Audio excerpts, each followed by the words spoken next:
Friends, இன்னைக்கு நம்ம சேனல்ல நம்ம பார்க்க போறது எல்லாருக்குமே ரொம்ப ஃபேவரட்டான மசால் தோசை. இது வந்து வீட்லயே டேஸ்டியா தோசை மாவு வச்சு எப்படி பண்ணலாம் அப்படின்னு தான் நம்ம இந்த வீடியோல பார்க்க போறோம். இதை எப்படி செய்யலாம் நம்ம பார்க்கலாம் வாங்க.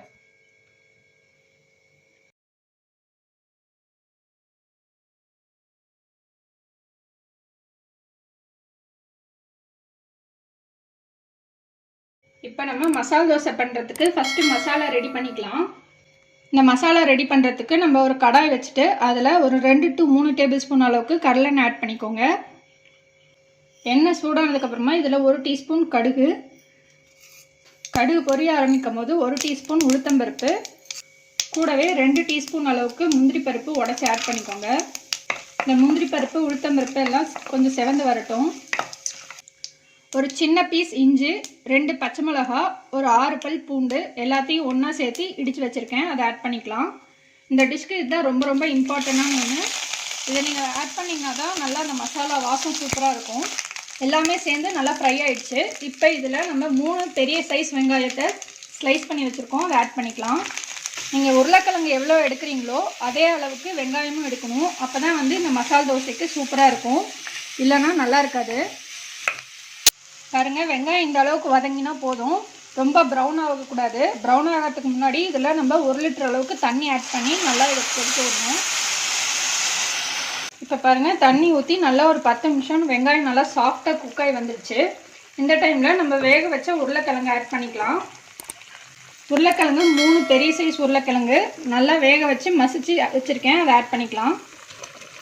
இப்போ நல்லா இதோட கலந்து விட்டுருங்க. வெங்காயத்தோட கலந்ததுக்கப்புறமா இதில் நம்ம மஞ்சள் தூள் 1 டீஸ்பூன் அளவுக்கு ஆட் பண்ணுறோம்.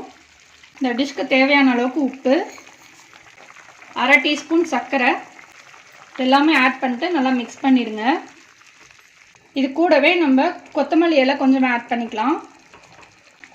ஆட் பண்ணி மிக்ஸ் பண்ணிவிட்டு நல்லா ஒரு 6-7 மினிட்ஸ் நல்லா கொதித்து திக்காய் வரணும். அது வரைக்கும் நல்லா கொதிக்க விடுங்க. இப்போ பாருங்கள், ஒரு 7 மினிட்ஸ் போல் ஆயிருக்கு. நல்லா திக்காய் வந்திருக்கு. நல்லா மசாலா சூப்பராக ரெடி ஆயிடுச்சு. இப்போ நம்ம தோசைக்கு மசாலா ரெடி. நெக்ஸ்ட்டு நம்ம தோசை ரெடி பண்ணலாம். இப்போ நம்ம தேவையான அளவுக்கு தோசை மாவு எடுத்துக்கலாம். நான் ஒரு 4 கரண்டி அளவுக்கு தோசை மாவு எடுத்து வச்சுருக்கேன். அதில் 1 டீஸ்பூன் அளவுக்கு சர்க்கரை ஆட் பண்ணிக்கோங்க. தேவையான அளவுக்கு தண்ணி ஊற்றி நல்லா தோசை மாவு பதத்துக்கு கரைச்சி எடுத்துக்கோங்க. பாருங்கள், மாவு இந்த பதத்துக்கு கரைச்சி எடுத்துக்கோங்க. இப்போ நம்ம தோசை சுட ஆரம்பிக்கலாம். நடுவில் கொஞ்சம் தடிமனாக இருக்கிற மாதிரியும் சுற்றியும் லேஸாக இருக்கிற மாதிரி போட்டுக்கோங்க.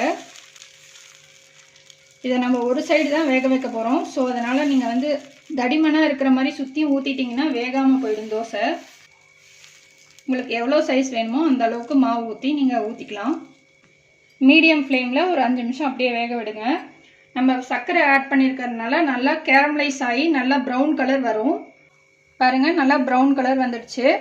இப்போ நம்ம மசால் வச்சுக்கலாம். ஒரு சைடில் மட்டும் மசால் வச்சுக்கோங்க.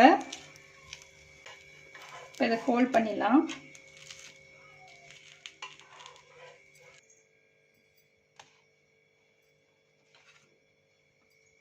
பாருங்கள், சுட சுட சூப்பராக மசால் தோசை ரெடி ஆயிடுச்சு. நல்லா கிறிஸ்பியாக இருக்குது. ஸோ இதை ட்ரை பண்ணி பாருங்கள். ட்ரை பண்ணிட்டு உங்கள் கமெண்ட்ஸை போஸ்ட் பண்ணுங்கள், உங்கள் ஃப்ரெண்ட்ஸோடு ஷேர் பண்ணுங்கள். எங்கள் சேனலை மறக்காமல் சப்ஸ்கிரைப் பண்ணுங்கள். இன்னொரு இன்ட்ரெஸ்டிங்கான வீடியோவில் நம்ம மறுபடியும் மீட் பண்ணலாம். தேங்க்யூ.